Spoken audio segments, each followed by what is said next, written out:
네, 여러분 안녕하십니까?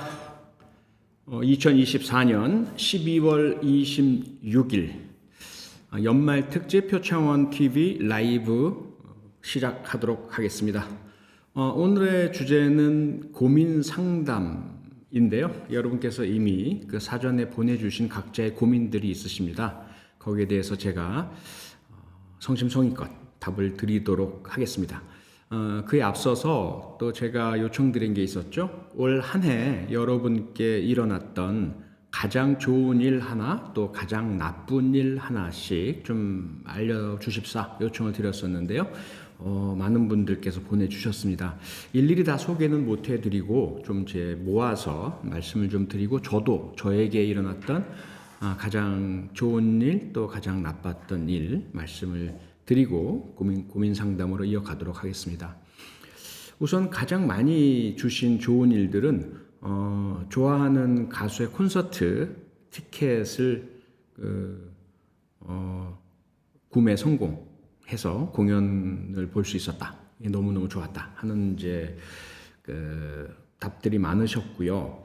그 다음에 본인이 좋아하는 일 드디어 찾았다. 이것이 올해 일어난 가장 좋은 일이다 하는 분들도 여러분 계셨습니다.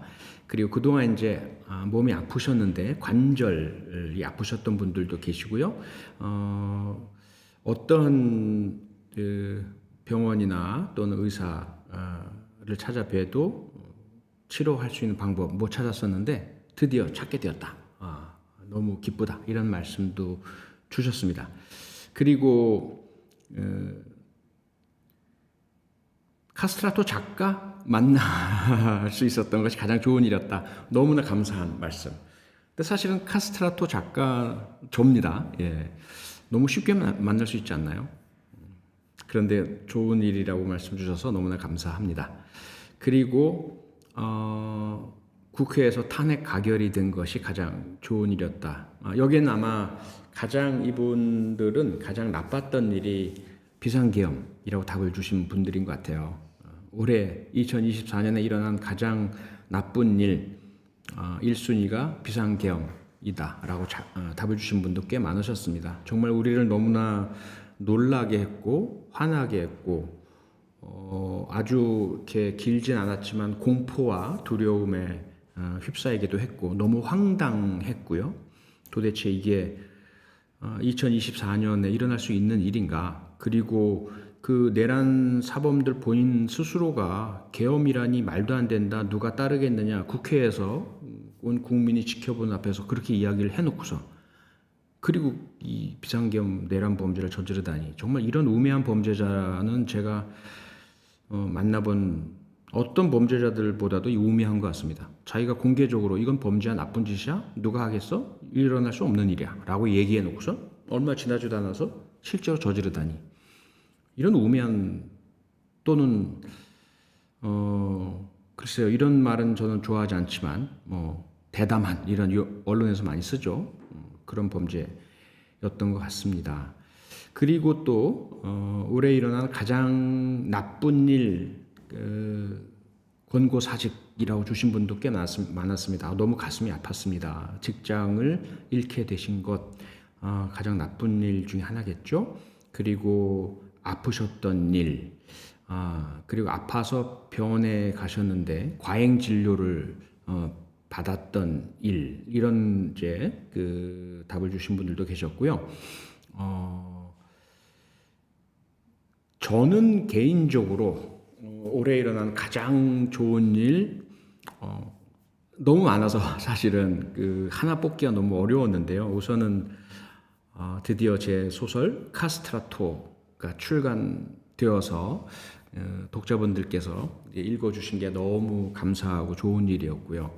그리고 우리 연구소 차원에서 보자면 올해 프로파일링 아카데미 또 체험전 심화 과정 많은 분들이 오셔서 상당히 의미 있고 또 재미있고 보람차게 과정 마치시고 좋은 반응 주신 것 이것이 가장 좋은 일이 아니었나 싶습니다.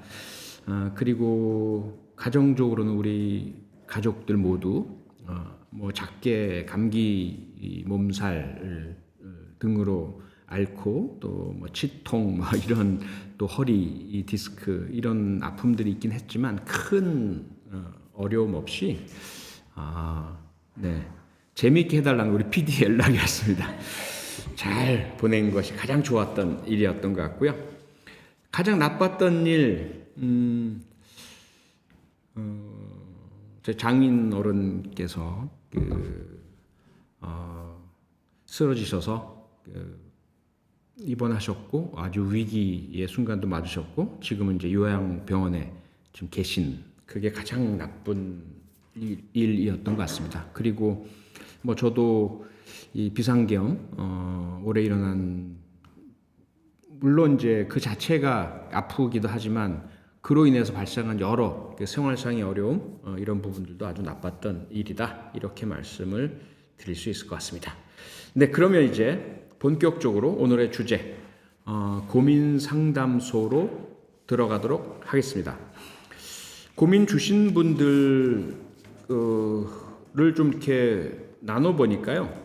크게 두 유형으로 좀 나눠 드릴 수 있을 것 같아요. 한쪽 유형은 개인 고민 또는 가족 고민, 살아가는 데 있어서 인생, 살이에 있어서의 고민이 한 유형이 있고요. 또 다른 유형은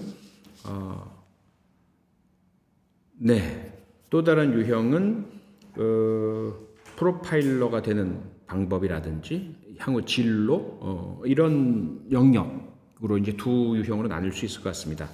그럼 우선 개인, 인생 혹은 가족, 세상살이 관련한 고민부터 한번 말씀을 드리도록 하겠습니다. 우선 우리 표창원 TV의 최우수 우등 개근 참가자시죠? 우리 비건지향님, 비건지향님께서 주신 고민입니다. 그런데 이제 이 고민은 아마 많은 분들께서 공유하실 만한 고민일 것 같아요. 어떤 내용이냐 하면요. 얼마 전에 식당에서 혼밥을 하다가 비건 옵션이 있는 식당입니다. 우연히 옆 테이블에서 하는 대화를 듣게 되었는데 이 채식 생활 관련 이야기였고요. 그래서 같은 채식을 하시는 분들이다 보니까 우선 제 공감대를 형성할 수 있었겠죠. 속으로 무척 반가움을 느꼈다고 하십니다. 그리고 나서 이제 조금 쑥스럽지만 따뜻하고 이 반듯한 그 상대방의 그 외형 이 마음에 들었고 이 외모가 본인 스타일이라서 호감이 느껴졌다. 그래서 말을 걸어볼까 생각을 하셨는데 도저히 용기가 나지 않아서 그냥 나오고 말았다는 내용입니다. 어떻게 하면 이런 상황에서 자연스럽게 말을 걸고 친해질 수 있을까요? 부장님이라면 어떻게 하시겠습니까? 저라면 저야 이미 이제 품절남이기 때문에 그럴 일은 전혀 없긴 한데요. 제가 이제 총각 시절로 돌아간다, 싱글 이다 라면 어떻게 했을까요? 제가 사실은 좀 아픈 기억이 하나가 있는데요. 뭐냐면 고등학교 다닐 때 이건 정말 엄청난 비밀인데 여러분만 아시고 누구에게도 이야기하지 마시기 바랍니다. 고등학교 다닐 때 이제 친구들하고 일요일 날 정독 도서관이라는 곳을 갔어요. 서울에 사시는 분이라면 거의 다 아실 텐데요. 시내에 있죠. 정독 도서관에 공부를 빙자한 이제 놀러 갔죠. 사실은 가서 친구들끼리 이제 일종의 내기를 했습니다. 그런 내기 하면 안 되는데 어떤 내기냐면 그 여학생들 중에 한 명을 다른 친구들이 지목을 하면 가서 말을 걸고 차 한 잔 같이 마시는 걸 성공하면 이제 이기는 거고 실패하면 지는 그런 게임이죠. 또 제가 술래로 이제 지목이 돼서 말을 걸러 갔죠. 용기 있게 뚜벅뚜벅 걸어가서 안녕하세요. 저는 어느 학교 누구입니다. 뭐 이런 아주 좀 낡은 고전적인 그리고 저랑 차 한잔 하시겠습니까? 근데 저 뒤에서 이제 친구놈들이 낄낄낄 대는 게 보이지 않습니까? 그러니까 전혀 진지해 보이지도 않았겠죠. 그 여학생이 상당히 불쾌한 표정을 짓고 그냥 가시더라고요. 너무 부끄럽고 너무 그 참혹하고 참담한. 그 다음부터는 이제 그렇게 누군가에게 낯선 이성에게 다가가서 말을 건다는 건 해본 적도 없고 할 용기도 내지 못한 그런 이제 참담한 기억이 있습니다. 그래서 이게 용기의 문제만은 아닌 것 같고요. 다른 이제 경우라면 다를 수는 있었겠죠. 그래서 제가 그 어떤 경험에서 드릴 수 있는 답은 없고요. 여기에서 다만 이제 그냥 한 걸음 떨어져서 제 개인적인 그런 경험이 아니라 일반적인 그 인간 관계와 인간 심리, 행동에 있어서의 전문가로서 조언을 좀 드리자면, 우선 그 특히나 이성 관련된 이러한 그 관계에 있어서는 사실 감정을 가장 그 뭐랄까요, 완화시키고 중화시키는 것이 제 1단계죠. 그건 가장 그 선수라고 하죠. 주로 이성에게 잘 접근해서 이야기 잘 걸고 관계를 잘 형성하는 사람들은 첫 단계 이것부터 잘합니다. 상대방에게 막 그 감정을 들키고 이렇게 좋아하는 듯한 이 모습을 들키는 순간 상대방은 우선 부담스러워지게 되거든요. 물론 아주 드물게 상대방도 이 순진한 사람이 나를 좋아하나 봐, 또 호감을 가지고 이럴 수도 있긴 하지만 그럴 가능성이 그렇게 높진 않죠. 그래서 우선 처음에 상대방에게 부담을 주지 않는 것이 가장 좋을 텐데, 그러자면 우선 자신의 감정을 중화시키고 상대방이 전혀 부담 느끼지 않을 만한 화제거리, 않을 만한 상황을 만드는 것이 가장 좋겠죠. 그래서 이성적인 접근이 아니라 너무 죄송한데 저한테 대화가 들려서요. 언제부터 채식하셨는데 혹시 제가 여쭤봐도 될까요? 그러니까 채식이라는 그 공통된 그리고 중립적인 이 화제거리를 중심으로 이야기를 전개해 나가시면 상대방도 그다지 뭐야 이렇게 나오지 않을 테니까 말이죠. 그게 가장 좋은 방법이라고 교과서에 써 있습니다. 그리고 많은 이제 선수들이 또 그렇게 이야기를 하고 있습니다. 한번 혹시 다음번에 그럴 기회가 있으시다면 그 전혀 상대방에 대한 이성이라는 그러한 어떤 부담부터 벗어 던지시고 아주 이 중립적인 채식 혹은 뭐 예를 들어 특정 야구팀을 좋아하는데 그 야구팀 관련된 이야기를 하신다면 그 야구팀에 대한 이야기 이건 전혀 해가 되지 않는 그리고 부담스럽지 않은 또 사적이지 않은 이런 대화가 될 테니까요. 그렇게 한번 해보시는 게 어떨까라는 비전문가의 내 조언을 한번 드려봤습니다. 도움이 되었기 바랍니다. 혹시 연애를 글로 배우셨나요? 연애를 배우지를 못했죠. 누가 가르쳐 주지도 않았고, 저는 오직 제 아내하고만 연애를 해봤기 때문에, 네, 공식적으로는 네, 그렇습니다. 네, 저랑 이제 그 만났던 제 그 학생 시절에 만났던 친구들이 있죠. 그 친구들 어디서 잘 살고 있겠죠. 잘 살길 바라고.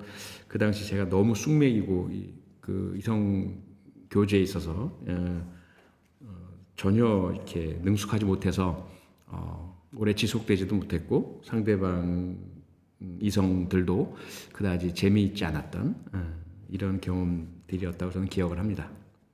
요즘 되게 그 짝사랑은 암살이 아니다. 들켜야 시작한다. 이런 말이 있는데 짝사랑은 암살이 아니다. 암살이 아니다. 들켜야 시작한다. 들켜야 시작한다.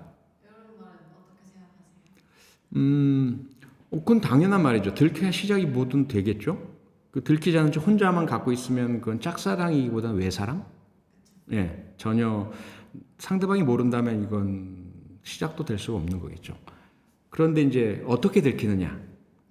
어떤 상황에서? 우선은 그 이제 거의 60을 바라보는 나이가 되니까 좀 객관적이 되잖아요. 한 걸음 떨어져서 볼 수 있게 되고 그런 차원에서 보자면 젊은 시절의 어떤 그런 기대와 어떤 너무 이제 이상적인 이성상에 대한 그런 그 꿈 뭐 이런 것들에 휩싸여 있을 때는 상대방에게 이렇게 부담 없이 접근하는 것 자체가 거의 힘들었었던 것 같아요. 그러다 보니까 짝사랑이라는 게 생기죠. 나 혼자 저 사람을 막 상상하는 거죠. 내가 보는 그 첫인상처럼 막 그 순수하고 나랑은 다르고 어떠한 나쁜 점도 없고 흠결도 없고 모든 것들이 다 그 좋은 이러한 내면으로 가득 차 있고 이럴 것이다라는 상상들을 많이 하거든요. 그러다 보니까 짝사랑을 하게 되는 거죠. 그리고 혼자서 그렇게 이야기를 하니까 용기가 안 나죠. 접근하기도 쉽지가 않고. 근데 조금 살다 보면 그게 아니란 걸 알게 되거든요. 저 사람이나 나나 이 세상 어떤 사람이든 그렇게 완벽한 사람은 없어 라는 걸 알게 되죠. 누구나 단점이 있고 흠결이 있고. 그래서 중요한 것은 아주 그 아름답고 아주 보통과 다른 사람을 찾는 게 아니라 나와 어울리는 사람과 흠결을 서로 주고받으면서 이렇게 이어가는 것이 가장 중요한 게 아닌가 그런 생각을 저는 합니다. 네, 그럼 다음 고민으로 넘어가 보도록 하겠습니다. 아주 그 유사한 질문 고민 뿅망치님 누군지 모르겠지만 저는 왜 애인이 없는 걸까요? 이걸 왜 저한테 물으십니까? 네. 제가 아마 지금 연령대가 어떠실지 모르겠지만 제가 20대였었다면 저도 같은 질문을 했을 것 같아요. 왜 저는 애인이 없죠? 나름대로 여러 가지 이런저런 장점이 많은 사람인데 왜 저는 혼자인가요? 우리 주변 둘러보면 이런저런 그 측면에 있어서 저보다 그렇게 나아 보이지 않는 친구들은 다 막 연인, 애인, 여친 이렇게 같이 다니는데 이런 생각을 저도 이제 해본 적이 있는 것 같은데요. 근데 그건 그냥 답이 있는 문제는 아닌 것 같아요. 과연 나는 어떠한 관계, 어떠한 만남을 지향하고 있는가? 또 그러한 만남과 관계를 위해서 어느 정도 노력하고 있는가? 이런 문제인 것 같고요. 그리고 너무 이렇게 그 애인이라는 어떤 용어에서도 좀 비춰지는 것처럼 너무 이제 이성이든 동성이든 그런 어떤 로맨스가 연결되어 있는 관계를 너무 심각하게 처음부터 생각하고 있는 것이 아닌가. 그러면 상대방은 부담스러울 수밖에 없죠. 좀 더 가볍게. 글쎄요, 좀 비슷할지 모르겠지만 그 스포츠가 그렇잖아요. 언제나 힘 빼라 이것부터 시작하거든요. 모든 종목을 배우려고 할 때 힘 빼라, 힘을 빼기 위해서 엄청나게 오랜 시간이 걸리거든요. 근데 정작 근데 뭐죠? 힘이 없으면 어떻게 스포츠를 하나요? 그게 바로 내가 너무 긴장하고 힘을 써야 돼라고 하는 순간 제대로 힘을 발휘하지 못하는 것이기 때문인데 관계도 마찬가지라고 생각을 합니다. 그래서 상대방과의 관계를 너무 애인, 연인, 결혼, 저 사람과 내가 좀 심각한 관계를 맺어야 되겠어? 라고 하게 되면 힘이 들어가죠. 그럼 상대방도 부담을 느끼고 아주 부드럽게 출발하기 어렵게 되고 좀 더 가볍게 어떤 로맨스가 개입되지 않는 그러한 관계, 친구, 동료 혹은 같은 동호인 이렇게 해서 시작을 하시다가 조금씩 서로 간의 신뢰, 서로를 알아가고 호감이 생기고 이렇게 가는 것이 가장 좋지 않을까라는 조언을 한번 드려봅니다. 네, 다음 고민은 실시간 고민이 들어왔답니다. 네, 읽어드리겠습니다. 예. 올해 좀 있었던 일이고 자두볼링님이 보내주셨습니다. 딸아이가 제가 모르는 어떤 남자아이와 부모 몰래 혼인신고 후에 그 남자의 주도하에 대출을 포함한 여러 가지 작은 범죄에 연루되는 일이 있었다고 합니다. 지금은 좀 다행히 이혼도 하고 많이 정리가 되었지만 아직도 만나는 게 아닌가 하고 좀 걱정된다고 하셨습니다. 네, 걱정이 많이 되시겠네요. 우선 자녀가 부모 몰래 부모의 그 동의 없이 혼인 신고를 하고 또 그 과정에서 불법성이 있는 대출이라든지 이런 금전적 문제에 연루가 되고 그런 상황이 있었다면 당연히 걱정이 될 수밖에 없겠죠. 네, 다행이라는 말씀을 주셨지만 이혼의 형태로 그 관계는 깨진 것 같고요. 그런데 지금도 관계가 이어지고 있지 않나. 참 어렵죠. 어려운 문제입니다. 그 말씀하시는 내용을 들어보면 성인인 것 같은데요. 성인이야 사실 뭐 부모의 허락이나 승인이 필요한 건 아니죠. 민법상으로도 그 18세 이상이 되면 혼인은 할 수가 있기 때문에 그런 성인에 대해서 부모가 할 수 있는 것은 조언 그리고 축복, 동의 뭐 이런 것들일 텐데 그러한 우리가 가지고 있는 평화로운 또 어떤 간접적인 수단을 가지고 성인인 자녀의 그 행동, 생활에 대해서 과연 어떠한 개입을 할 수 있느냐, 이건 조금 깊은 고민이 필요할 것 같습니다. 어떻게든 나쁜 거니까 말려야 되는 것은 맞죠.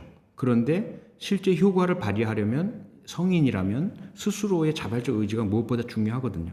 스스로가 자발적으로 나쁜 것이다, 안 된다라고 받아들이고 인정하고 그리고 의지를 가지고 그 나쁜 것, 관계이든 행동이든 이것을 내가 끊겠어라고 마음을 먹고 결심을 했을 때 비로소 부모님이든 누구든 제3자의 도움이 그 힘을 발휘할 수 있는 것이거든요.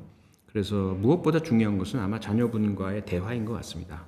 대화를 좀 진지하게 나눠보시고 왜 그런 일이 벌어졌는지, 지금은 어떤 상태인지, 그리고 향후에 어떻게 삶의 설계를 해나가야 될지, 그리고 아마도 지금 말씀 주시지 않은 이면에 있는 왜 그렇게 되었을까라는 그 출발 단계의 문제가 또 있을 가능성이 저는 있다고 봅니다. 그러니까 자녀분의 심리적인 문제라든지 또는 어떠한 일로 인해서 받은 트라우마가 있다든지 그리고 뭐 누군가에게 의존적인 이런 성격상의 문제가 있다든지 그런 근본 문제에 대한 것들도 한번 고민을 같이 해보시는 것이 중요하지 않을까 싶습니다. 네, 그러면 또 사전 질문 중에 좀 무거운 질문이 있네요. 마찬가지로 가족관계에서 비롯된 아픔이고 어려움인데 미성년 자녀를 둔 부모님입니다. 중학생 자녀를 둔 부모님인데 이 중학생 자녀가 온라인 도박에 빠져서 친구들로부터 상당히 많은 돈을 빌리고 결국 갚지 못하죠. 그런데 더 이상 이제 빌리지 못하게 되니까 부모님을 속이기도 하고 그다음에 중고 온라인 그 장터 같은 곳에서 사기 범죄 같은 이러한 그 행각을 통해서 도박을 위한 돈을 마련을 하고 그것도 안 되니까 그 온라인 게임 아이템을 부모님의 그 신용카드로 상당히 많은 액수를 구매를 하고 아마도 그것을 저렴한 가격에 다른 게이머에게 팔아서 돈을 마련하겠죠. 이런 문제들이 심각해져서 결국은 그 병원에 입원을 강제로 시키기까지 했는데 매일매일 울면서 전화를 해서 입원을 중단하고 퇴원하게 되었다. 이런 말씀입니다. 그 이후에도 이제 여러 차례 경찰에도 불려 다녔고 조사받으러 상담도 힘들고 가족 관계도 상당히 지금 그 많은 어려움이 발생을 해서 부부 관계도 많이 그 훼손이 되어 있고 이렇다라는 말씀입니다. 그러면서 이제 이게 사춘기 시절의 일시적인 일탈일지 아니면 아예 인생 자체가 벌써 이 중학생 시절에 이렇게 상당히 훼손되어서 회복되기 어려운 상태가 된 것인지 고민이다라는 말씀이신데요. 이분의 아이디가 이제 엄마가 죄인이라는 아이디인데, 이 아이디부터 사실은 조금 생각해볼 필요가 있는 부분인 것 같습니다. 엄마가 죄인이라는 거는 이제 본인 탓이라고 이렇게 상정을 하시고 시작을 하시는 것 같아요. 여기에는 이제 두 가지 의미가 저는 있다고 보는데요. 하나는 부모로서 미성년 자녀의 문제에 대한 책임감을 느끼신다라는 대단히 긍정적인 부분이 하나가 있고요. 다른 하나는 만약에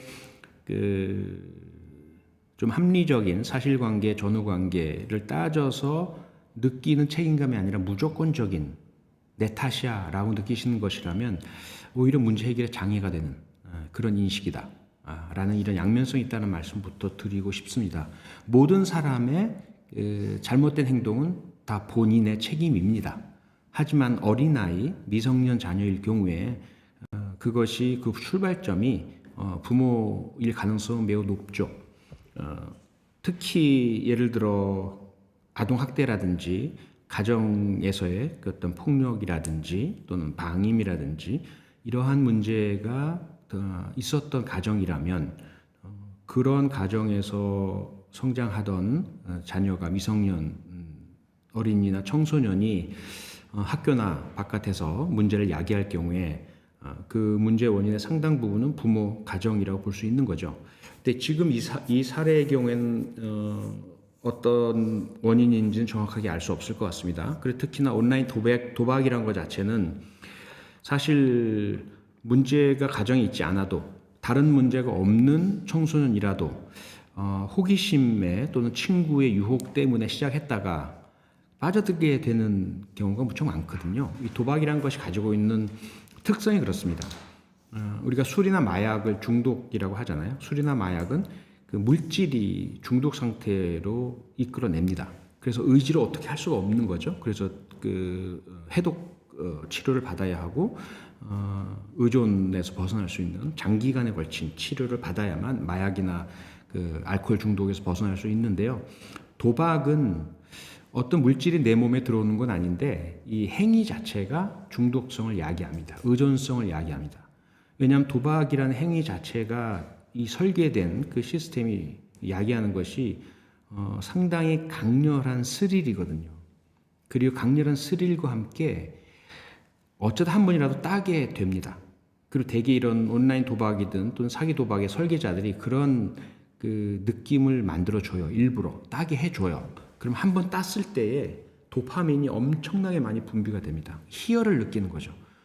살아가면서 어디에서도 느끼지 못했던 강렬한 그런 그 쾌감을 느끼게 되면 그러면 이제 그게 중독 상태로 접어들거든요. 그러다 보니까 이 도박 중독의 그 원인을 청소년의 경우에 부모가 책임이 무조건적으로 받아들이시는 건 저는 반대입니다. 원인 행위가 있으면 인정하셔야죠. 하지만 그렇지 않다면 이건 청소년 도박 자체에 대한 그 문제로 접근하셔야만 해결이 가능합니다. 그리고 또 하나의 문제가 이제 가족 간의 갈등이잖아요. 물론 원인과 결과 사이가 이렇게 뒤바뀔 수도 있어요. 가족 간 갈등이 먼저 있었고 그로 인해서 자녀가 도박을 시작하게 되었다라고 한다면 이건 그 원인 행위로서의 가족 관계 갈등부터 해결을 하셔야 해결될 수 있는 문제이고요. 그렇지 않고 가족 간의 갈등 문제가 심각하지 않았는데 도박으로 인해서 일어나는 가족 갈등이다라고 한다면 이건 도박 문제가 해결이 되야만 가족 갈등 문제도 해결이 되겠죠.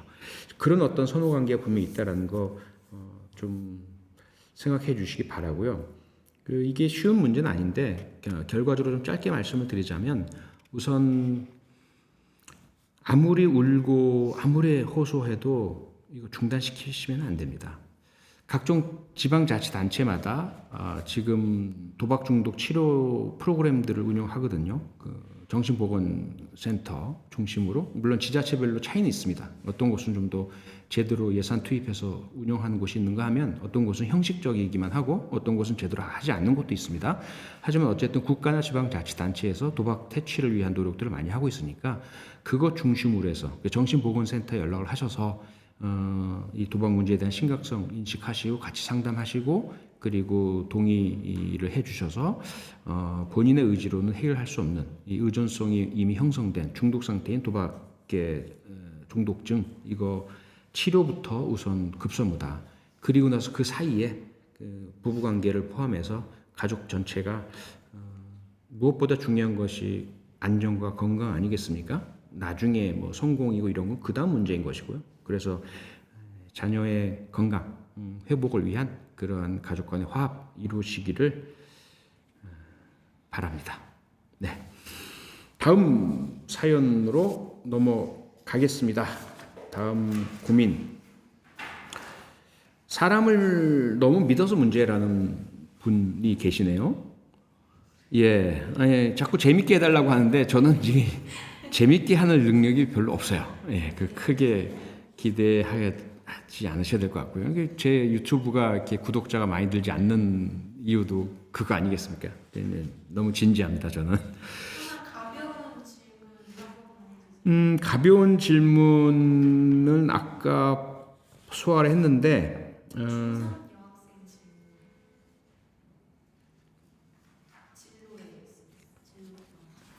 진로 문제를 좀 이따가 하려고 했는데, 진로 문제 얘기하면 또 길어지나요? 길어지고 일단 이 문제부터 얘기를 하죠. 시골 아이님이 주신 고민입니다.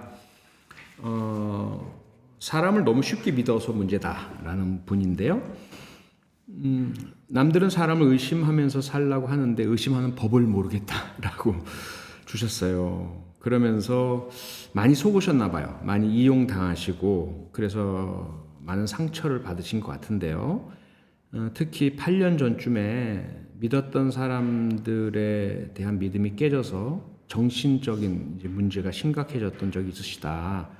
공황 증세, 우울증까지 겪으시고 약 6년 동안 약을 드셔야 하셨던 이런 이제 아픔이 있으셨던 분입니다. 요즘 다시 그러한 사람에 대한 신뢰 문제 때문에 트라우마가 다시 올라온다는 표현을 주셨습니다. 그래서 정신도 물론이고 온몸의 세포 하나하나가 너무 아프다라는 말씀이세요. 혹시 분석을 배운다면 인간에 대해서 더 깊게 알게 되려나요? 라는 말씀 주셨는데 그건 당연하긴 하죠.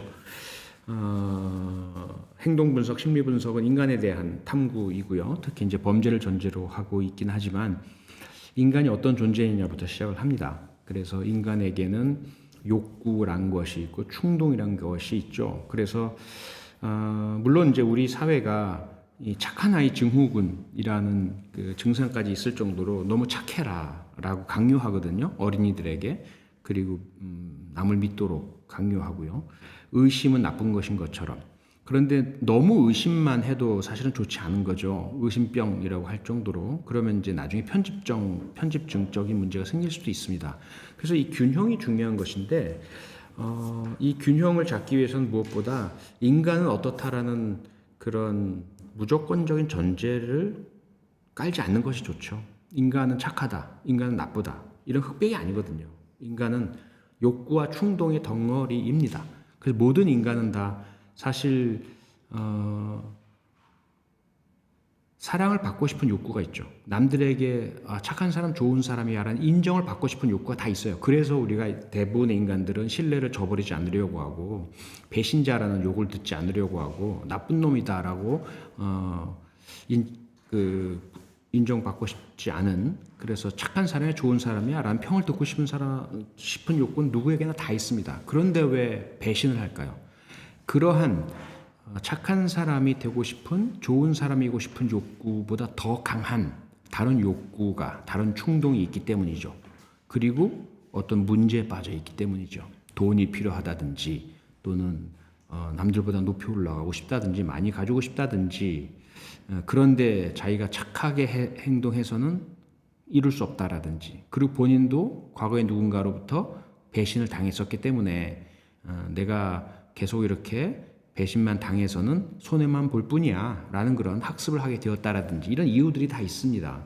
그러다 보니까 인간관계에 있어서 우선 중요한 것은 사람이 착할 것이다라는 그런 기대, 착할이라는 어떤 희망 이런 것부터 좀 버리시고요. 인간이라는 존재는 복잡하다. 인간이라는 존재는 변화무쌍하다. 인간은 적응의 존재이다. 그가 어떤 상황에 처해 있는지에 따라서 그 상황에 걸맞게 바뀌게 되어 있다. 우리가 지금 추운 겨울이잖아요. 추운 겨울은 따뜻한 옷을 입고요. 그리고 움직임을 좀 많이 덜 가지려고 하고 그렇죠. 추위에 적응하는 삶을 살잖아요. 여름이 되면 바뀌죠. 옷이 가벼워지고요. 야외 활동도 많아지고요. 그리고 시원한 데를 찾아 들어가고요. 똑같다는 거죠. 그러한 적응의 과정 중에 어떤 사람들은 다른 사람을 속여야만 자기가 이익을 볼 수 있다 또는 필요한 걸 얻을 수 있다라는 것을 학습하거나 또는 속이지 않는 다른 방법을 알지 못할 경우에 그렇게 행동하는 경우들이 꽤 많이 발생을 합니다. 그리고 여기 또 하나 중요한 건 뭐냐면 인간에게 있는 강력한 도구죠. 합리화라는 거. 우리 인간에게 있는 가장 강한 힘과 도구는 합리화예요. 그래서 다른 사람을 속이고 싶지 않다, 속여서는 안 된다라는 걸 알면서도 자기가 필요하다면 속여요. 그리고 합리화를 합니다. 합리화를 하니까 그걸 할 수 있는 거죠. 그래서 인간이 그렇다는 것을 일단 생각을 하시면 너무 많은 상처받지 않으실 겁니다. 그리고 상대방과의 관계에 있어서도 나의 모든 것들 그 사람에게 의존하면 안 돼요. 내 맡기면 안 되는 거죠. 내 신용카드, 내 비밀번호, 내 직업을 내가 안다고 믿는다고 줄 수 있습니까? 그 사람이 그걸 들었을 때 이거 한 번만 내가 다 저 사람 거 현금 꺼내서 쓰면 내가 원하는 거 얻을 수 있는데 그 사람을 테스트하는 것도 아니잖아요. 그래서 그런 내 지갑, 내 신용카드, 금융계좌 관련 정보를 모두 내 친구라고 해서 주지 않는 것처럼 상대방을 무조건적으로 신뢰하는 것은 결코 착한 것도 아니고 좋은 것도 아닙니다. 그를 오히려 너 얼마나 나쁜지 두고 볼래? 라고 테스트하는 것이나 다름없는 거죠. 그거 좋은 거 아니잖아요.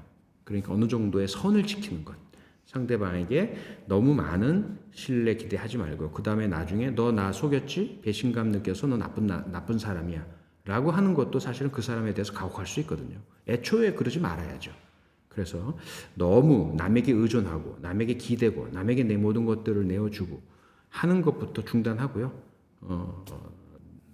나는 스스로가 홀로 선다라는 독립성을 기반으로 해서 다른 사람은 누구든지 언제나 필요하면 나를 속일 수도 있고 그렇게 되었을 때 내가 크게 손해보지 않을 수 있도록 나를 지켜내가는 그게 가장 중요하다고 저는 생각을 합니다.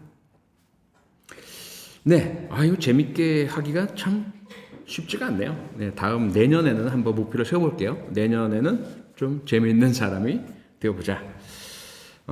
그 다음에 또 참 어려운 문제가 있네요. 익명님께서 사이비 종교에 빠져 있으시다라는 말씀을 주셨어요. 엄마 때문에 엄마의 영향, 사이비 종교를 믿는 엄마의 영향으로 어렸을 때부터 강제적으로 그 종교 환경 속에서 생활을 하셨다고 합니다. 어릴 때는 그 종교가 당연한 그 것이다라고 받아들였고 누구보다 열심히 신앙생활을 해왔는데 다른 친구들 만나고 세상을 접하게 되면서 그렇지 않다는 것을 이제 알게 되셨다는 거죠. 깨닫게 되셨다는 거죠. 그래서 빠져나오려고 하는데 너무 오랜 동안 어릴 때부터 그 종교의 세계 속에 살아오다 보니까 벗어나는 것이 두렵다, 무섭다라는 말씀. 그리고 또 엄마도 협박을 한다라고 표현을 주시네요. 그 종교에서 벗어나면 안 된다라는 협박을 하고 있다. 그래서 이분께서는 빠져나오고 싶은데 정신적으로 어떻게 그 종교에서 나올 수 있겠느냐라는 너무 많죠. 이런 분들. 제가 참 가슴이 아픈 게 그 올해도 여러 대학에 강의를 갔었죠. 그런데 단 한 번도 예외 없이 제가 간 모든 대학에서 제가 아는 특정 사이비 종교 신도인 여학생들이 저에게 다가왔습니다. 처음에는 종교가 아닌 것처럼 이야기를 하죠. 처음에는 교수님 저 교수님 팬이에요. 또 프로파일러가 되고 싶어요. 또 우리는 이 프로파일링 공부를 하는 동아리입니다. 이러고 와서는 이야기하고 그래서 그래요 반갑게 이야기를 하면 그 다음에 쓱 팜플렛 같은 걸 내밀어요. 근데 무슨 전시회를 하는데요. 엄마 아빠에 대한 거고요. 그런데 밑에 보면 딱딱 그 종교의 제가 알고 있는 그 심벌 또 이야기 명칭 이게 나와요. 근데 이거 그 교회죠? 라고 이야기하면 예 인정을 해요. 근데 이거 꼭 종교적인 건 아니고요. 이렇게 얘기를 합니다. 그럼 저는 이제 대단히 차갑게 냉정하게 거절을 하죠. 너무 안타깝습니다. 그 친구 한 명 한 명을 그 상황에서 붙들고 이야기할 수도 없고요. 그렇다고 해결될 문제도 아닌 걸 제가 알기 때문에 그냥 그러고 돌아오는데 너무 많은 친구들이 그렇게 그 사이비 종교에 빠져 있다라는 거, 그들의 도구가 되어 있다라는 거. 제가 고등학교 강의도 꽤 많이 다니고 고등학교에서 강의를 할 때도 미리 예방주사 같은 걸 놓거든요. 앞으로 여러분이 대학을 가게 된다면 또 이제 사회에 나가면 이러이러한 이제 위험들이 있는데 그 중에 하나가 이 사이비 종교 범죄이고 또 극단적인 정치적인 선동이고 그리고 사기 범죄 이 세 가지 유형의 어떤 누구나 당할 수 있고 우리에게 친숙하게 접근해오고 또 지인을 통해서 접근해오기도 하고 그런 위험이 있다라는 이야기를 해주면서 그러한 그 혹하기 쉬운 유혹 갑자기 나를 인정해주고 갑자기 나를 떠받들어주고 갑자기 내게 좋은 걸 친절하게 대해주고 그러한 이제 유혹으로부터 나를 지킬 수 있는 방법은 정신적인 독립성이다 이제 이런 얘기를 제가 많이 합니다. 그리고 내가 나의 어떤 소중함, 나의 어떤 뭐랄까요, 그 중요함 이런 것들을 조금 더 깊이 있게 생각을 먼저 해야 된다. 그 다음에 이제 또 하나는 종교라는 것 자체죠. 아마 여러분들 중에 많은 종교인들이 계실 텐데 저는 종교를 존중합니다. 그리고 헌법상의 종교의 자유를 전적으로 보장해야 된다라고 믿고 있고요. 다만 저는 개인적으로 종교로부터 졸업을 했습니다. 이 명칭, 이 용어 자체가 좀 그렇긴 하지만 저는 어렸을 때부터 상당히 아주 독실한 카톨릭 신자였고요. 오랜 동안 성당에 다녔고 청소년 카톨릭 천주교 모임도 상당히 활발하게 활동을 했었고요. 그런데 고등학교를 졸업하면서부터 상당히 많은 이제 고민을 했죠. 가장 중심에 있는 고민은 왜 종교에서는 착하고 안 믿는 사람은 지옥 가고 나쁜데 믿는 사람은 뭐라고 하죠? 자기 반성하고 갑자기 생각이 안 나네요. 이걸 하면 다시 용서해주고 천당 갈 수 있고 회개하면 천당 갈 수 있고 그 질문을 제가 신부님께도 드려보고 신학생에게도 드려보고 깊이 있는 대화도 많이 나눠봤어요. 물론 이제 상당히 좀 열린 마음으로 대화를 해주신 분들도 계시고요. 그리고 철학적인 설명을 주신 분도 계시고 그렇지만 많은 다수는 그냥 믿으라고 인간의 논리로 인간의 머리로 신의 뜻을 헤아리려고 하지 말라고 그러면서 이제 공포심을 주시더라고요. 그렇게 건방지게 인간이 그 신의 섭리에 비판하고 질문하고 도전하려고 하면 안 된다. 근데 그게 너무 마음에 안 들었어요. 그게 너무 마음에 안 들었고 제가 비록 천벌을 받을지언정 저는 한 인간으로서 타고 태어난 저에게 주어진 그 신의 뜻이라 하더라도 저의 이 뇌는 신이 주신 거 아니겠어요? 그 뇌에서 발동되는 비판적 사고, 질문, 논리 이런 것들을 포기할 수는 없죠. 무조건적인 맹신은 이 종교에 맹신을 한다면 다른 종교는 뭐예요? 그쪽에서 맹신하라고 하는데 한쪽에 맹신하면 다른 쪽은 악이 되는데요. 이런 비논리가 어디 있습니까? 그러면 어떤 종교는 우월하고 어떤 종교는 그렇지 않고 그런 우리가 어떻게 선별을 하죠? 그냥 그럼 태어나는 대로 무조건 따라야 하나요? 내가 태어난 지역에서 내가 태어난 가정에서 특정 종교를 믿으면 내가 그냥 그것이 되어야 하고 인간으로서의 어떤 독립성, 인간으로서의 어떤 자유의지 이건 어디에 있는 건가요? 그래서 저는 많은 고민 끝에 책도 많이 읽어봤고요. 토론과 대화도 많이 해보고 그러면서 서서히 종교로부터 멀어서 종교를 졸업을 했습니다. 그 다음에 이제 종교학에 대한 공부도 좀 해보고 그리고 세계 종교의 기원에 대한 책들도 읽어보면서 이 모든 종교들이 현대화되어서 보여주는 것들이 그 뿌리는 원시 종교 그리고 그 유일신을 믿는 현대 종교가 배척하고 비난했던 그런 어떤 토템, 상징, 우상 등을 신봉하던 종교들의 모습들을 이렇게 가져와서 사용하고 있다는 것을 알게 되면서 좀 배신감도 많이 느꼈어요. 그래서 이런 어떤 제 경험을 토대로 해서 말씀을 드리자면 꼭 사이비 종교만이 아니라 어떤 종교에 대한 부분들도 너무 한쪽을 맹신하거나 그 종교의 어떤 지도자나 성직자라는 사람이 하라는 대로 따라하거나 하는 건 저는 아니라고 생각을 해요. 신이 계신다 하더라도 신이 과연 그것을 그대로 허용을 해 주실까? 그 종교의 대리인이라고 하는 성직자라고 하는 사람들이 각기 다른 주장을 하고 서로 자기 개인적인 부와 욕구 충족을 위한 행동들도 다 하면서 이런 것들을 생각을 하다 보면 정신적으로 사이비 종교에서 벗어나는 길은 결국은 나를 찾는 것, 삶이 무엇인지를 생각해 보는 것, 그리고 스스로가 누군가에게 의존하지 않고 독립적으로 내 삶의 운전자, 내 삶의 주인이 되는 것, 이것이다라는 말씀을 드리겠습니다. 네, 이렇게 해서 이 개인 인생 고민 말씀드리다 보니까 시간이 상당히 많이 흘렀네요. 그래서 이제 진로 또 프로파일러가 되는 길 관련된 질문에 대한 답을 좀 드리도록 하겠습니다. 예, 실시간 고민 질문 요 1분 내로 답변. 1분 내로. 예, 1분 내로. 알겠습니다. 요즘 책을 읽기 시작하셨는데 책뿐만 아니라 영화 드라마를 봐도 인물이 나오면 이름을 기억하기 쉽지 않아서 스토리 놓치고 좀 몰입이 안 되는데 어떤 식으로 기억해야 할까요? 질문입니다. 네, 저도 똑같아요. 저는 요새 뭐 책이나 영화뿐만 아니라 일상생활에서 사람들도 이름이 자꾸 떠오르지 않아가지고 무척 어려움을 겪는데요. 방법은 하나밖에 없죠. 적어두는 거죠.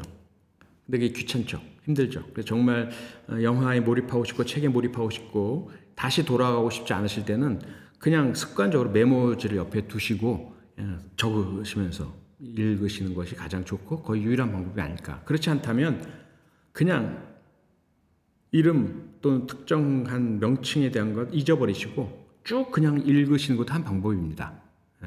어떤 인상과 이미지로 남을 수 있도록 말이죠. 이 둘 중에 하나 혹은 두 가지 방법 쓰시길 권해드리겠습니다. 네. 그리고 혼자 여행 가거나 산에 가는 거 매우 좋아하는데 혼자 이제 30대 여성이 혼자 여행 가거나 등산 갈 때 위험을 예방할 만한 좋은 방법이 있을까요? 라고 물어보셨어요. 네, 30대 여성분 뭐 여성뿐만 아니라 남성도 마찬가지죠. 저는 제 아들이 이제 20대에 건장한 축구 선수 출신인데도 혼자 여행 간다 그러면 막 불안해요. 혼자 다닌다는 것은 언제나 우리 프로파일링에서 이제 노출의 그 위험이 있다고 볼 수 있습니다. 그리고 맘만 먹는다면 범죄의 대상이 될 수가 있는 거죠. 그럼 어떻게 될까? 우선은 여행 가실 때 SNS에 미리 여행지나 방식을 절대로 올리지 마십시오. 타겟이 됩니다. 위험이란 것은요, 특히나 나에 대한 정보를 상대방이 많이 가질수록 더 높아집니다. 두 번째, 그럼 그런 계획된 타겟팅화된 범죄는 내가 정보를 미리 공개하지 않으면 막을 수 있죠. 그럼 두 번째는 우연히 맞닥뜨리는 범죄에서 또는 사고로부터 내가 안전할 수 있는 건 안전한 장소, 안전한 루트, 안전한 숙소를 택하시는 거죠. 여기에 이제 비용 문제와의 상관관계가 존재합니다. 그래서 안전 비용은 아끼지 마시라는 거. 조금 비용이 많이 들더라도 안전한 교통수단, 그리고 안전한 숙소, 그리고 안전한 경로 택하시길 권해드립니다. 이 두 가지만 지키시면 너무 걱정하지 않으셔도 특히나 치안이 이렇게 아주 무너지지 않은 국가에서는 큰 문제 없으시리라 생각합니다. 네. 그 다음에는 이선 동기 범죄와 묻지마 범죄가 어떤 차이가 있는지 간략하게 설명해 주세요. 네, 묻지마 범죄라는 건 없습니다. 네, 우선 그것부터 말씀을 드리고요. 언론 매체, 방송 매체에서 쓰기 좋고 귀에 싹 꽂히고 클릭수 높아지니까 계속 쓰는 거거든요. 이거 쓰지 말아라고 저도 그렇고 많은 전문가들이 오랜 동안 얘기해 왔어요. 묻지마 범죄 말 속에 들어가 있는 게 뭐죠? 이유도 묻지마, 왜냐고 묻지마, 방법도 묻지마, 예방책도 묻지마. 그런 게 어디 있어요? 그리고 그렇게 해야 되나요? 아니죠. 물어야죠. 물어서 왜? 이상동기 범죄는 일반적으로 우리가 이해할 수 있는 동기로 행해진 범죄가 아닐 때 부릅니다. 그래서 과거에 언론 방송이 많이 이야기하던 묻지마 범죄의 상당수는 이상동기 범죄에 들어가는 거죠. 이해하기 힘드니까. 특히 피해자와 가해자의 관계상에서는 원인 동기가 발견되지 않으니까. 그러니까 이제 묻지마라는 얘기를 썼던 것인데, 그러다 보니까 우리가 이상동기라고 하는 거죠. 그 경우에는 되게 피해자와의 관계가 아니라 가해자에게 원인과 동기가 있는 경우들입니다. 가해자에게 있는 욕구와 충동의 문제인 거죠. 상당 부분은 분노, 또 다른 경우는 쾌감. 그래서 분노를 평상시에 다른 이유로 축적해 있다가 그걸 전혀 엉뚱한 대상에게 터트려낼 때 우리는 이해하지 못하고 묻지 마라고 이야기를 하는 거죠. 우리가 흔히 이상동기 범죄라고 하고요. 때로는 인간 살아나가면서 어쩌다 한 번씩 쾌감을 느껴야 살 수 있거든요. 낙이 있어야 살죠. 그런데 정상적으로 남을 해치지 않고 쾌감을 느끼지 못하는 자들, 그들은 누군가를 괴롭히고 피를 보고 학대하고 동물 학대도 그렇죠. 그런 것들을 통해서 쾌감을 얻으려는 잘못된 왜곡된 이 보상 체계의 문제가 발생을 합니다. 그런 것들도 우리가 이상동기 범죄라고 합니다. 네. 마지막 실시간 질문 하나 더 있습니다. 예. 제2의 과학수사 CSI 경진대회 참가 신청한 대학생입니다. 선발 됐으면 좋겠는데 혹시 선발 기준이 어떻게 될까요? 네, 우선 1월에 열릴 그 대학생 CSI 프로파일링 과학수사 경진대회 참가 신청에 감사드립니다. 참가 신청해 주신 5분 한 팀이죠. 그 모든 팀에 대해서는 저희가 그 신청서 중심으로 심사를 합니다. 신청서 내에 있는 왜 참가하게 되었는지, 어떻게 구성되었는지, 그리고 이 경진대회를 통해서 어떤 것을 얻고자 하는지라는 것에 얼마나 진지함과 열의가 담겨 있고 구성원 5명 모두가 끌려온 사람이 없는지 이걸 좀 보려고 해요. 난 싫은데 5명 구색 맞추려고 끼워 넣었어. 그렇게 표현은 안 하시겠지만 이 신청서 내용 중에 이렇게 읽힐 수가 있거든요. 그런 분들은 조금 이제 후순위로 밀리겠죠. 그렇지 않고 5분 모두가 정말 각자가 오고 싶어서 오시는 분들인 경우 우선으로 선발을 하고 있다. 어떤 뭐 능력이나 어떤 뭐 자격이나 이런 것들은 전혀 보지 않습니다. 그냥 대학생이고 5명이면 되고요. 의욕과 열의, 진지함 이것이 갖춰져 있다면 선발합니다. 예. 그러면 이제 진로 관련 프로파일러가 되는 길 관련된 질문에는 답을 드리겠는데요. 우선 의리본생님, 그리고 해피님, 리근항님 세 분이 모두 프로파일러가 되고 싶은데 어떤 경로를 밟아야 하나요? 라는 질문은 똑같은데요. 서로 이제 처해 있으신 상황이 좀 많이 다르신 것 같아요. 의리본생님 같은 경우는 현재 20대 후반의 취준생, 취업 준비생이시고요. 그런 이제 상태에서 과연 경찰청에서 언제 선발할지 모를 그 프로파일러 범죄행동 분석요원 특채를 위해서 대학원을 가야 되느냐, 아니면 경찰관 공채 시험에 응시해서 경찰관이 먼저 되고 그 다음에 경찰 내에서 프로파일러가 되는 그런 훈련과 그 교육 과정을 밟아 나가는 것이 좋을까? 이 질문이시고요. 그 다음에 이제 해피님께서는 지금 현재 이제 물론 이제 지방이라는 용어를 우리가 통상적으로 사용합니다. 그런데 이게 어떤 뭐 서울과 지방을 이렇게 나누는 것 같아서 좀 그렇긴 한데요. 어쨌든 사용하시는 용어니까 지방에 있는 한 경찰 행정학과에 이제 입학을 하셨는데 합격을 하셨는데 고민이시다. 나중에 이제 프로파일러가 되고 싶은데 과연 그 재수를 해서 더 소위 말해서 인정받는 다른 대학으로 내년에 다시 입학하는 것이 좋으냐, 아니면 이대로 그 대학을 마치고 대학원을 조금 더 그런 인정받는 곳으로 가는 것이 좋으냐, 이런 질문이시고요. 그렇게 해서 이제 프로파일러가 되기 위해서는 어떤 것이 좋으냐, 이런 질문이시고, 리근학님께서는 현재 내일 모레 40이라고 하셨어요. 이제 30대 후반이시겠죠.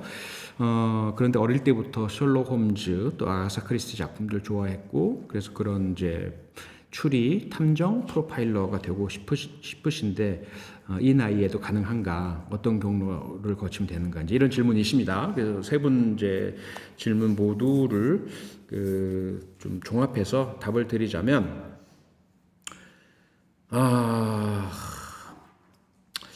저는 개인적으로 그러니까 이제 제 생각과 제 이야기가 정답이라고는 절대로 생각하지 않습니다. 그리고 그렇게 생각하지 마시기를 부탁드리고요. 저는 저만의 개인적인 생각이 있습니다. 그리고 살아온 경험, 그리고 저는 좀 달라요. 이렇게 좀 경찰대학에 입학할 때도 우리 다른 친구들과 전혀 달랐고, 경찰대학에서도 달랐고, 졸업한 이후의 경로도 달라요. 그 다음에 이제 뭐 보시다시피 아시다시피 여러 이제 그 선택의 인생의 선택의 그 경로 과정에서도 일반적인 다수의 분들과는 좀 다른 선택들을 해오고 살고 있어요. 그런 점 미리 좀 감안을 부탁드리고 그런 제가 이제 생각하는 건 뭐냐면 물론 열심히 공부해서 가급적이면 좋은 대학 가는 게 좋죠. 그런데 그게 다라고 생각하지 않아요. 그리고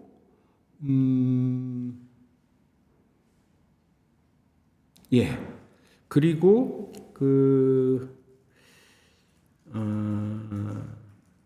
정해져 있는 어떤 그 경로 아주 정통된 길을 밟으면 안정적이죠.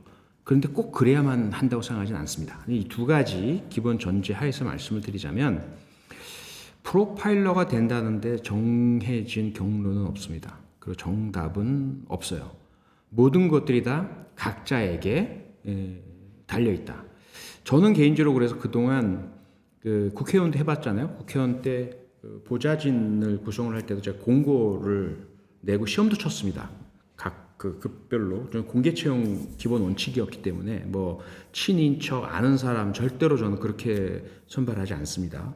그때 제가 뭘 봤냐 거의 이제 블라인드 테스트 방식으로 각자가 어떤 삶을 살아왔고 무엇을 원하고 어떻게 일을 하고 싶은지 이런 것들을 주로 묻고요. 그다음에 이제 지원자가 엄청나게 많았었거든요. 그때 5급 채용할 때 그때는 그 수십 분께 공개 시험을 쳤어요. 시험 문제 제가 직접 냈죠. 그러니까 어떤 지식 테스트가 아니라 이런 자기의 사고, 생각, 인식 이런 이제 테스트를 쳤는데요. 그리고 선발하고 나서 이제 보니까 소위 말하는 명문대생은 없어요. 지원자 중에 꽤 많았는데 합격자 중에는 없었습니다. 그리고 일을 하면서도 이제 물론 이제 명문대생 중에서 대단히 뛰어나신 분들도 많이 만나봐요. 정말 이분은 정말 훌륭하다라고 하시는 분들도 꽤 만나보는데 그게 그 명문대라는 것 자체가 그걸 완전히 보장하는 건 절대로 아니더라. 그 대학이나 그 학과를 나왔다고 해서 그들이 모두 다 똑똑하다? 절대로 아니다. 전 제가 나온 경찰대학도 똑같아요. 전 경찰대학을 나왔다고 모두가 다 어떤 일정 수준 이상을 인정할 수 있다? 전 절대로 그렇게 생각하지 않습니다. 개별적인 그 능력들, 또 노력들, 의지들 이게 중요하다라고 생각을 합니다.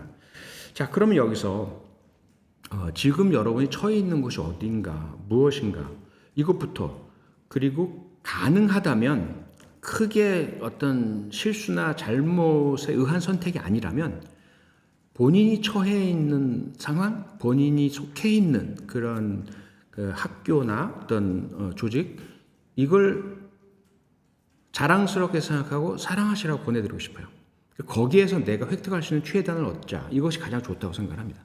그렇게 하면서 자신의 미래의 그 진로나 꿈과 희망을 향해서 무엇이 필요한지를 하나하나 단계적으로 밟아 나가시고 준비하시는 것. 그것이 가장 바람직한 길이다. 각자가 지금 처해 계신 상황이 다르기 때문에 제가 일일적으로 말씀드릴 수는 없어요. 그런데 결국은 그동안 이제 그 인생 살아오면서 이제 60 다 돼가서 우리 프로파일링계도 마찬가지고요. 여러분도 아시겠지만 지금 전 세계에서 가장 많은 법정 출두를 하는 인정받는 프로파일러 미국의 브렌트 허비 결국 명문대학 나온 사람 아니에요. 그리고 경찰관 일 한 적도 없습니다. 단지 본인이 학부에서는 그 심리학하고 역사학 공부하고요. 그다음 대학원에서 내가 이 길을 가고 싶어 해서 포렌식 사이언스 법과학을 전공했어요. 그리고 나서 이제 박사과정은 나중에 밟으면서 법과학을 마친 이후에 실제 사건에 대한 분석에 실습에 들어가고 훈련 받고 교육 받고 실제 사건 분석하고 이렇게 하면서 프로파일링을 스스로가 배우고 연구하고 또 교과서를 쓰고 이렇게 해가면서 이제 본인이 실력을 양성해서 인정받아낸 케이스거든요. 각 분야들이 다 그런 이제 사람들이 엄청 많습니다. 딱 정해져 있는 어렸을 때 공부 사교육을 통해서 열심히 잘해서 명문대학 가고 정해져 있는 코스 밟아서 뭐 로스쿨 가고 또는 뭐 의사가 되고 이렇게 하신 분들도 훌륭한 분들이 무척 많으시긴 하시지만 그 자체가 무조건 그들의 실력을 보장해 주는 것은 아니다라는 거. 네, 그것 꼭 좀 말씀드리고 싶고 특히 프로파일링이라는 영역은 더더군다나 그렇게 이 사회에서 딱 정해져 있는 코스로 되는 그러한 직업은 아니다라는 거. 그래서 여러분이 지금 어느 곳에 있으시든지 간에 그 속해 있으신 곳에서 열심히 노력하시고 그 다음 단계를 밟아 나가셔라. 자, 그럼 이제 경찰의 프로파일러 범죄행동 분석요원 특채는 일설에 의하면 일부에서는 내년에 특채가 있을 수 있다. 극소수이긴 하지만 이런 이야기도 들리고요. 일단 현재 그 결혼도 좀 있으니까요. 다만 그 과거에 15명씩 매년 선발하던 것처럼 그래 정기적으로 다수가 선발될 가능성은 매우 낮다. 그래서 그 방법보다는 현실적인 건 경찰관 공채를 통해서 일단 경찰관이 되시고 경찰관이 되어서 수사 경과를 받을 수 있는 수사 교육 이수하시고 그 다음에 이제 범죄행동 분석 요원 양성 교육이 있습니다. 그 교육 이수하시고 그 모든 과정들을 우수하게 열심히 잘 좋은 평가 받으시면 그 다음에 이제 이 프로파일러 혹은 범죄행동 분석 요원 자리가 있을 때 아마 그 역할을 하실 수 있게 되실 거고 꼭 그 자리가 아니라 하더라도 강력계 형사 중에서 프로파일링을 할 수 있다면 훨씬 더 잘할 수 있겠죠. 그렇게 진로를 잡으시는 게 어떨까 권해드리고요. 또 하나는 꼭 경찰이 되어야만 되는 것은 아니다. 앞서 말씀드렸던 미국의 브렌터비처럼 민간 프로파일러의 길도 이제 앞으로 열릴 것이다. 지금 열려져 있다. 열리고 있다. 탐정도 이제 불법이 아닌 상태가 되었잖아요. 앞으로 이제 공인탐정법도 언젠가는 입법이 되리라 믿고요. 그래서 그런 전반적인 이 사회 변화 양상을 보자면 또 미국이나 유럽의 상황들을 보자면 이 범죄 사건을 정말 제대로 잘 분석할 수 있는 능력이 있다면 그 쓰임새는 매우 높습니다. 보험사고조사 SIU 요원으로서의 길도 있고요. 또 기업의 어떤 감사 쪽에서도 정말 그 사람이 그런 능력이 있다는 걸 알기만 하다면 채용하고 싶어하는 기업들은 꽤 많습니다. 문제는 능력입니다. 문제는 실력입니다. 어떤 대학, 어떤 학과를 나왔다는 것으로는 절대로 확보할 수 없는 자기가 정말 무엇을 할 수 있느냐. 제가 이제까지 수없이 많은 프로파일러가 되고 싶어요 하는 분들을 만나봤지만 정말 그 일을 제대로 잘할 수 있느냐. 지금 당장 제가 자리를 드렸을 때 그것이 하고 싶다 인터뷰를 들었을 때 정말 그 이상한 소리 막 되지도 않은 말 자기 혼자 생각 주저주저 하는 것이 아니라 정말 책임질 수 있는 분석을 해내서 답변을 할 수 있느냐 혹은 지금 당장 법정에 출두해서 피고인을 위해서건 검찰을 위해서건 이 사건에 대한 분석을 법정에 제출하고 그에 대한 반대신문 받아낼 자신이 있느냐 이게 핵심이죠. 근데 그런 것은 생각하지 않으시고 무조건 겉으로 타이틀, 어떤 학위 이것만을 자꾸 이야기하시더라고요. 아무리 좋은 학교가 나와도 지금 당장 여기 오셔서 제가 드리는 모의 사건에서 해결해 보시라 할 수 있는 분은 아무도 안 계세요. 해봤지만 정말 그 길을 걷고 싶으시다면 열심히 노력하시고 그 길을 밟아 나가시고 진지하고 어떤 것이나 똑같죠. 힘들고 어려운 과정. 지난한 그 과정들을 거쳐 나가실 각오가 되어 있으시다면 도전하시라 말씀드리고 싶습니다. 네, 그렇고요. 그 다음에 이제 시간이 이제 거의 다 돼 가는데요. 몇 가지 질문이 실시간 질문이 또 있습니다. 요즘 들어 오버킬이 많아졌다는 느낌이 드는데 어떠실까요? 권희룡 교수님께 여쭤봤는데 이상동기 범죄가 많아진 게 맞다라고 하셔서 그냥 그렇구나 하고 넘겼는데 좀 자세히 궁금하다고 하십니다. 네. 우선은 두 가지죠. 권일용 교수 이야기처럼 실제 현장에서 느끼는 체감으로 느끼는 과거에 비해서 이상동기 범죄 혹은 잔혹 범죄 좀 더 흉악한 범죄들이 늘고 있는 것은 사실이에요.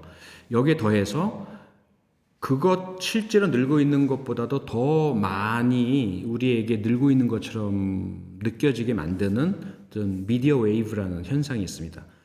너무 경쟁적인 언론 방송, 유튜브 뭐 이런 곳들에서 서로 앞다퉈서 막 그냥 더 잔혹하게, 더 흉포하게 컨텐츠 만들어서 보여주고 있잖아요. 그런 것들을 일부 찾아보시는 분들도 많으시지만 일부러 안 찾아봐도 자꾸 접해지거든요. 그래서 이 세상이 왜 이래? 라는 느낌을 받으실 거예요.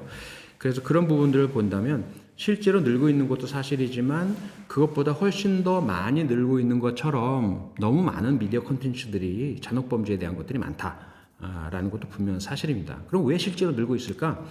크게 보면 두 가지죠. 하나는 과거에 비해서 이 범죄를 저지르면 잡힐 수 있다라는 인식이 많이 넓혀졌죠. 수사도 잘하기도 하지만 여러 이제 방송 매체를 통해서 알려지기도 하고 그래서 잡히고 싶지 않다라는. 그런데 그냥 범죄하고 떠나려고 하다 보니까 이러다가 내 지문 발견되는 거 아니야? 내 DNA 발견되는 거 아니야?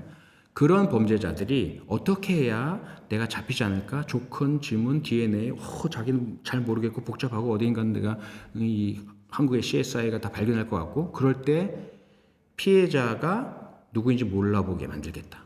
혹은 혹시라도 있을 수 있는 나의 흔적을 아예 없애버리겠다. 또는 뭐 불태워버리겠다. 이런 이제 행동들이 더 잔혹한 현상으로. 그러니까 양광준이 저질렀던 시신훼손 같은 경우에도 무척 우리가 느끼기엔 잔인하잖아요. 그런데 그게 그럼 양광준이 시신훼손하지 않은 다른 범죄자보다 더 잔인하고 더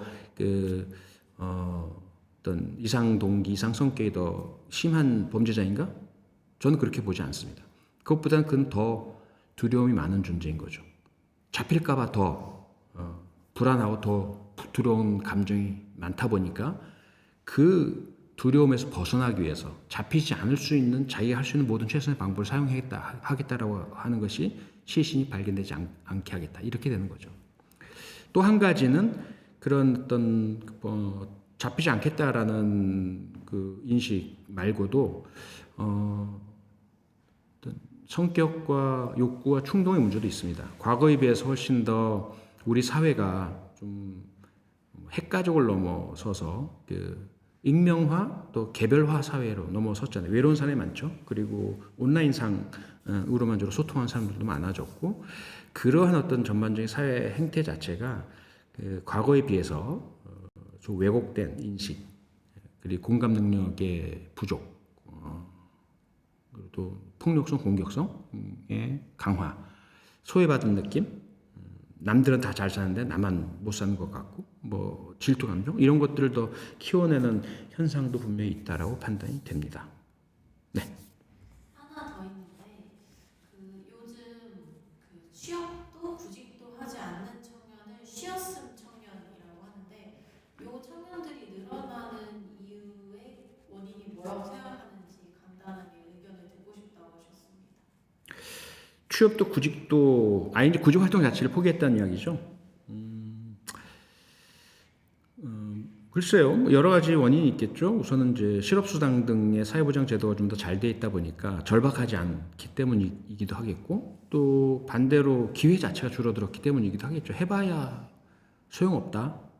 라는 그런 어떤 질에 포기하는 이런 현상도 일어나기 때문이겠고, 또 하나는 삶에 대한 의욕과 의지가 많이 좀 해체된, 우리가 특히 이제 이런 정보화 사회, 가상현실의 사회로 들어갈수록 현실 사회 속에서의 치열함에 대해서 그다지 진지하게 중요하게 느끼지 않는, 그냥 먹고 사는 거 해결되고 내가 앉아서 온라인에서 소일하고 시간 보내면 되는데 라는 사람들이 늘어날수록 그런 현실 사회에서의 그 구직 등의 활동을 포기하는 그런 사람도 늘어나겠죠. 간단히 생각하면 그렇습니다. 네. 예. 그러면 마지막 몇 가지 남은 사전 고민에 대한 답 드리고 오늘 마치도록 하겠습니다. 진로 관련인데요. 넌 크게 될 거야 님. 경시생, 그러니까 경찰관 시험 준비생이죠. 경시생이라고 본인을 말씀해 주셨는데 남자이고요. 그리고 본인이 페미니스트에 가깝다라고 느끼시는 분인데 그 군복무를 할 때 그 동료 병사들이나 또는 남자 군 간부들이 여성 혐오적 사고 방식과 여성에 대한 성적 대상화 등을 너무나 아무렇지도 않게 하고 있는 것을 보면서 학을 뗐다. 우리가 흔히 이제 일상적으로 쓰는 표현이죠. 충격을 받았다. 이런 표현을 주셨습니다. 그러면서 이제 경찰관이 됐을 때 혹시 경찰도 그런 군과 유사한 조직 사회이고 계급 사회이고 또 제복 사회이고 남성 다수의 사회이다 보니까 혹시 그렇지 않을까라는 그런 이제 그 불안감이 있으시다. 만약에 그렇다면 어떤 마음가짐으로 경찰관 생활을 해야 할까라는 말씀 주셨습니다. 경찰 조직 내에서도 이 소수인 여성 경찰관들이 그 느끼는 그러한 어떤 소수자로서의 상당히 좀 피해, 또 침해, 또 위축되는 느낌 이런 부분들을 많이 토로를 하세요. 공개적으로는 아니죠, 당연히. 그리고 우리 사회에 그런 시선도 있잖아요. 몇 번의 그런 사건이 있었죠. 여성 경찰관에 대한 편견과 혐오 의식에서 나온 뭐 어떻게 뭐 이런 그런 놀림 같은 조롱 같은 것들도 많이 심각해져 있고요. 또 그렇게 조롱하는 인간들 여성 경찰관 앞에서 수갑 한번 채워보면 그 얘기 싹싹 달아날 텐데 말이죠. 참 남성 경찰관으로서 정말 제대로 된 인식을 가진 남성 경찰관으로서 그러한 그 혹시라도 여성 혐오적인 언행을 하는 사람 또는 그들이 다수인 곳에 있을 때 어떻게 해야 될까? 본인을 굳건히 지키시면 될 것 같습니다. 그리고 굳이 하나하나 싸울 필요까지는 없다고 생각을 하고요. 다만 나는 이런 생각을 가지고 있고 나는 이렇게 생각을 하고 있고 나는 당신들의 그러한 언행에 대해서는 동참할 의사가 전혀 없고 만약에 그것이 정말 민간인 뭐 민원인이나 피해자나 이런 분들에 대해서 뒤에서 그런 모습을 한다면 그건 공개적으로 지적을 하셔야 합니다. 이건 경찰관이 절대 해서는 안 될 행동이고 당신의 그 행동에 대해서는 만약에 상대방이 알게 되면 당신은 괜찮겠냐라는 그런 질문을 하실 필요가 있겠죠. 그렇게 이제 본인이 소위 말하는 정치적 올바름에 입각한 말과 행동을 하시면 사실 소위 말하는 사회생활, 소위 말하는 인간관계는 매끄럽지 않을 가능성은 매우 높습니다. 저도 물론 당연히 그런 존재였고요. 그래서 주변 사람들이 저를 왕따시킨 게 아니라 제가 주로 주변 사람들을 왕따시켰다. 주로 주변 사람들 그런 얘기를 하시기도 하셨는데요. 그럴 각오가 되어 있으시다면 필요할 때 참지 마시고 이것이 올바라 이것은 옳지 않아라는 말씀하시는 게 좋을 것 같고요. 꼭 그렇게까지 하실 필요는 없다라고 판단하신다면 본인은 올바르게 언행을 하시고 다른 사람들이 그렇게 할 때 동참하지 않으시고 그것도 하나의 방법이다라고 생각을 합니다. 네, 참 어려운 문제죠. 이게 이제 예를 들어 다른 나라 같으면 이제 인종차별 문제하고 연결이 됩니다. 물론 우리나라도 사실 이제 다문화 사회가 되면서 인종차별 문제가 심각해져 가고 있는 단계이긴 한데요. 우리가 미국이나 유럽 혹은 일본에 있는데 인종차별 혹은 일본 같은 경우는 혐한 이러한 언행을 하는 사람들을 본다면 어떨까요? 그들에게 박수 쳐줄까요? 그들은 용기 있다? 이렇게 얘기하겠습니까? 전혀 그렇지 않죠. 어떻게 저렇게 치졸하고 비겁하고 그렇게 자신감이 없냐? 차별이나 하고 말이죠. 이렇게 생각하지 않겠습니까? 똑같은 거죠. 성이건 민족이건 국가이건 장애 유무이건 우리 헌법에 또 국가인권위원회법에 명시하고 있잖아요. 차별은 범죄입니다. 차별은 헌법 위반이고요. 대한민국 국민으로서의 자격이 없는 거죠. 차별하지 맙시다.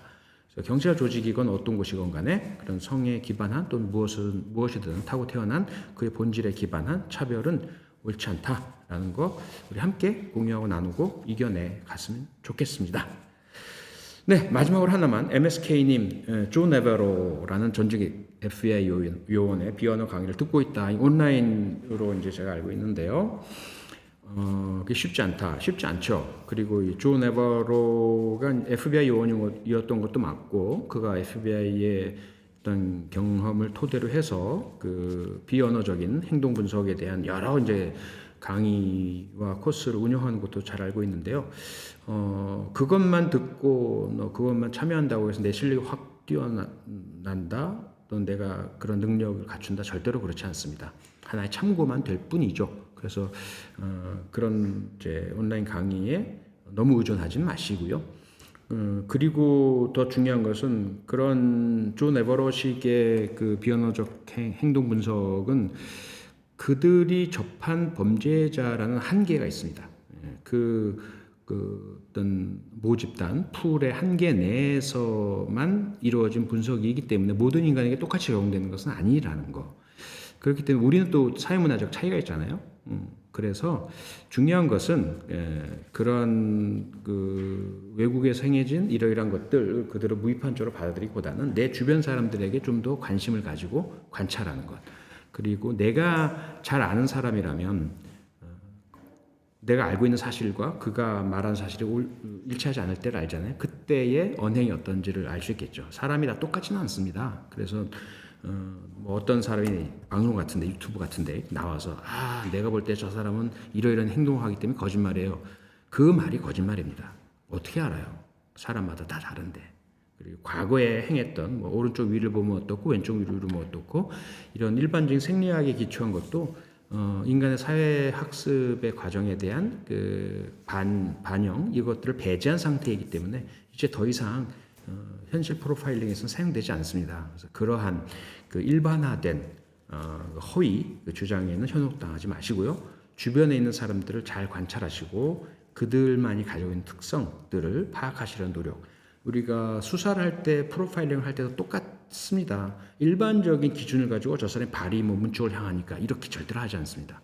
그 사람, 그 피의자, 그 대상자가 진실일 때 보이는 반응과 우리가 확실히 알고 있는 거짓일 때 보이는 반응의 차이를 분석을 해서 그걸 활용하라고 하죠. 그래서 그런 개별화가 중요하다라는 거 잊지 마시기 바랍니다. 네. 실시간 질문이 하나 더 있어서 짧게. 네, 마지막 실시간 질문 받겠습니다. 악플러는 정신병을 앓고 있는 사람도 많다고 하는데요. 그렇지 않은 악플러들이 일상 주변에도 많은지 아니면 이런 유형의 사람들이 가면을 쓰고 사회생활하는 것을 어떻게 알아챌 수 있는지의 팁이 있을까요? 네, 악플러 중에 정신질환자가 많다. 그런데 그렇지 않은 사람도 있지 않겠느냐? 만약에 그렇다면 우리가 어떻게 알아낼 수 있을까? 이렇게 이제 질문을 요약할 수 있을 것 같습니다. 여러분 잘 아시는 신림역 흉기 난동 사건 범인 조선 그도 악플러였죠. 악플을 달고 돌아다니다가 피해자들에게 신고를 접수한 경찰이 그 IP 추적을 통해서 조선의 신원을 알아내면서 출소 요구를 보냈고 출소 요구를 받은 다음날 흉기 난동 살인을 저질렀습니다. 물론 모든 악플러가 다 조선처럼 그런 행동을 하진 않겠지만 악플러들의 본 모습이 한번 이렇게 아주 극단적으로 드러난 그 현장이라고 볼 수 있겠죠. 악플러들은 일단 왜곡되어 있죠. 그 왜곡의 정도에 따라 정신질환자일 수도 있고 그렇지 않을 수도 있습니다. 그렇지 않은 멀쩡한 악플러도 꽤 많아요. 특히 연예인들 중에 용기 있게 악플러들을 고소한 경우들이 있었죠. 그래서 경찰이 그 수사를 해봤더니 학생, 회사원, 공무원, 멀쩡한 사람들, 소위 말해서 겉으로는 어떠한 그 이상성도 보이지 않는 사람들이 무척 많았습니다. 그래서 이제 허탈했던, 그리고 겉으로는 사과하고 반성문서 이래서 이제 알려져 있는 연예인이니까 뭐 합의 봐주고 선처해주고 이랬는데 그 중에 일부는 다시 또 악플을 다른 아이디로 또 하다가 또 걸린 적이 또 있었죠. 그들을 일상생활에서 알아낼 수 있을까? 그럴 수도 있고 아닐 수도 있습니다. 그들이 철저하게 악플을 할 때랑 일상생활을 할 때랑 다른 정체성을 사용하는 경우들도 있어요. 그 악플의 원인도 대개 그들의 내면에 있는 컴플렉스죠. 열등감입니다. 그걸 현실에서 극복하지 못하니까 현실에서는 남들에게 위축되고 인정받지 못하고 또는 자기가 하고 싶은 대로 안 되고 그걸 이제 온라인상에서 익명에 숨어서 마구 그 표출해내고 스트레스 해소하고 이것이 이제 악플의 본질이라고 볼 수 있는데요. 그렇다면 현실에서 스스로의 어떤 그 감정을 잘 드러내지 않는 사람,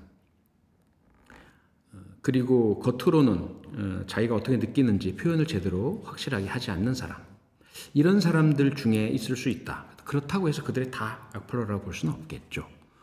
또 다른 유형은 현실에서도 마구 욕설, 폭력적 행동하고 온라인에서도 그런 사람들도 있어요. 그래서 그들은 현실에서의 모습이 온라인에서 그대로 드러난다라고도 볼 수 있습니다. 다만 그들이 이제 현실에서 너무 그런 많은 공격적 행동들을 하고 다 분출하기 때문에 굳이 온라인에서는 할 필요가 없는 사람들은 악플로는 남기지 않겠죠. 그래서 그런 여러 가지 개인적 차이들이 있다. 꼭 일률적으로 일반화시켜서 이런 사람들이 악플러다 이렇게 생겼다 그런 건 절대로 없다라는 말씀을 드리겠습니다. 네, 그럼 오늘 2024년 연말 특집 표창원 TV 라이브 여기까지 하겠습니다. 고민 상담 시간을 가져봤는데요. 고민 제출해 주신 분들께 감사드리고 함께 오늘 해준 분들 감사드리고 나중에 녹화 영상으로 또 보실 분들께도 또 감사드리겠습니다. 2024년 언제나 늘 그렇듯 다사다난했고 특히 마지막에 이 비상계엄이 우리를 충격과 분노와 정말 답답함으로 몰아넣는 이런 해였지만 아마 역사의 기록으로 남게 될 테고요. 2025년 한 해는 완전히 다른 해가 되리라고 믿습니다.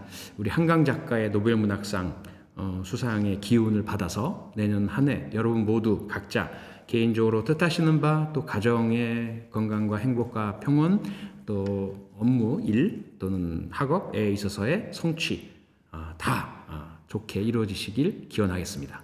저는 그러면 내년 2025년에 여러분 찾아뵙겠습니다. 고맙습니다.